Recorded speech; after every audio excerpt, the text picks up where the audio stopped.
Two-parter for you. First, of course, just recap the performance today, and then secondly, I want to specifically point out Santi with 17 boards. It's kind of been a consistent thing with him rebounding the ball well this year. Is there anything that you've noticed that's kind of led to the rebounding growth that he's shown? Yeah, I mean, overall great effort by the group. I thought our point of attack defense was great. Our game plan execution was great, obviously on Simons, Sharp and Grant in particular, but the second chance point definitely hurt us. I mean, we held them to below 40% shooting and got almost 30 points in second chance, so that was definitely a problem tonight that we had to clean up. Obviously give them credit, they're one of the tops in offensive rebounding, but we could have done a whole lot better job there. But game plan was great. I thought we did a good job offensively, trying to play with great pace. I thought Jog had a huge spark. A lot of different guys, again, just with multiple assists, just the ball movement. It's just something that we're just continuing to press upon them, and they're responding. And then with Santi, just love the effort. I mean, steadily, that's something that we're challenging with every single day, just the physicality. It's on both sides of the floor. Defensive rebounding, he can be a beneficiary a lot of times, swooping in and rebound from the weak side. And then offensively, I think he had like 6 or 7 offensive rebounds tonight, and that's a huge part that is a instinctual thing in his game, and that aids us when we create second chance opportunities, with his size and his knack for going in there on the boards offensively. So continuing to translate that to the defensive side, just want to even continue to challenge him more. 17, I hope we can get that every single night from him, but it's got to be that mentality. Taylor, Ja has come back from absences before, and he never seems to ease his way back into anything. I mean, what is it about him that allows him to just get back to peak performance so quickly? Well, I mean, he works his tail off, throughout the return to play process. He loves this game.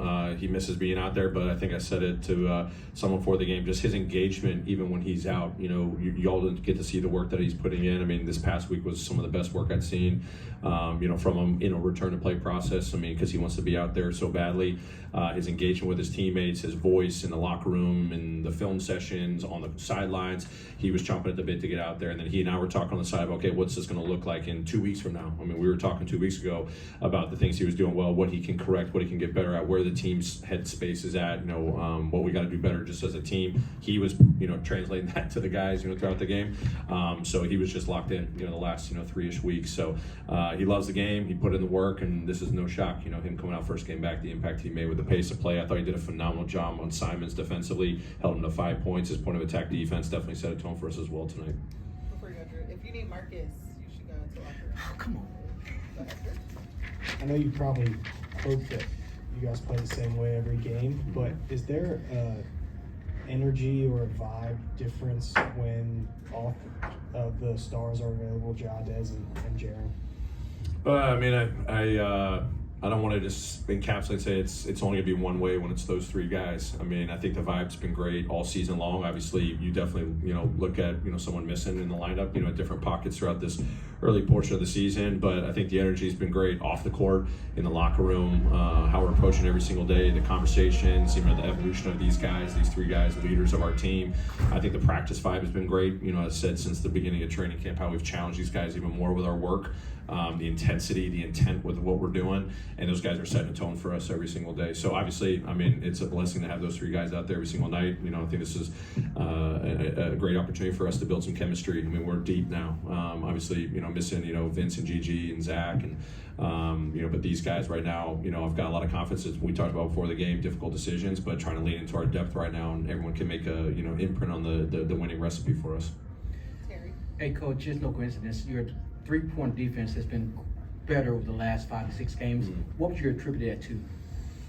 A couple different things. I mean, I think our discipline and our closeout's been a little bit better. I mean, there's some times where we're not getting out there with urgency, or we're not pressing upon them. I think a lot of it's our point of attack defense. I mean, I give a lot of credit in recent games to, Scotty and Jalen.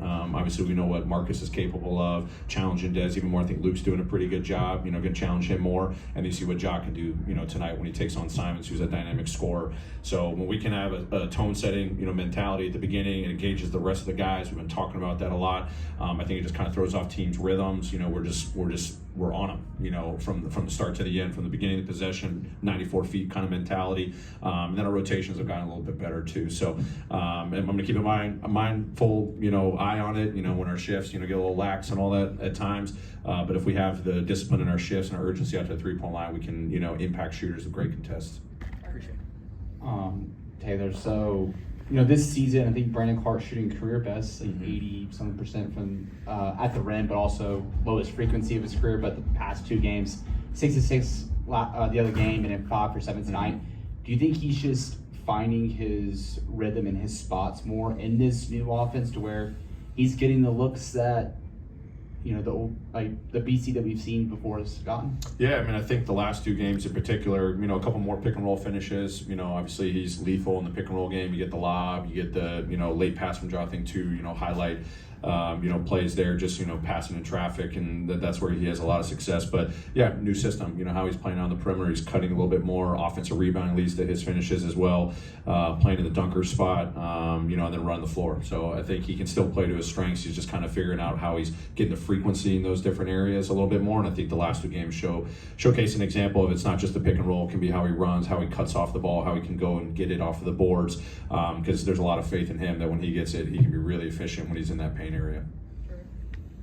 I assume a lot of it depends on availability of players, but you went 11 deep again today. Is that the ideal number, you think, for you guys? I'm not worried about the number. I'm worried about the intent with how we play. I'm watching our pace. When we got to throw fresh bodies in there from a defensive standpoint, from an offensive standpoint.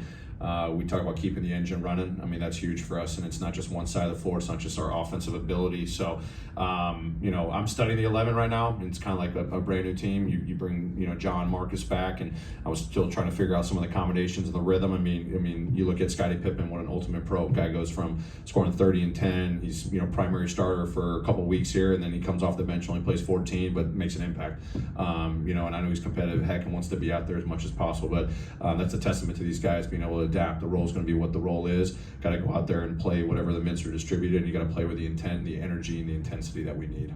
Darian. Coach, right here. Triple J finished with the 2nd most points in the game with 21. 12 of those came in the 4th quarter. Can you just talk about the impact he made, especially with Ayton not being available for Portland? Yeah, I mean, diverse scoring ability, paint touches, 3-point shots, free throws, bringing the ball up, just when he's moving without the ball, I think that puts him in a lot of, unguardable situations for him. We didn't put him in as many pick and rolls. I think there was one great one with him and John, a seal, and he got an and one.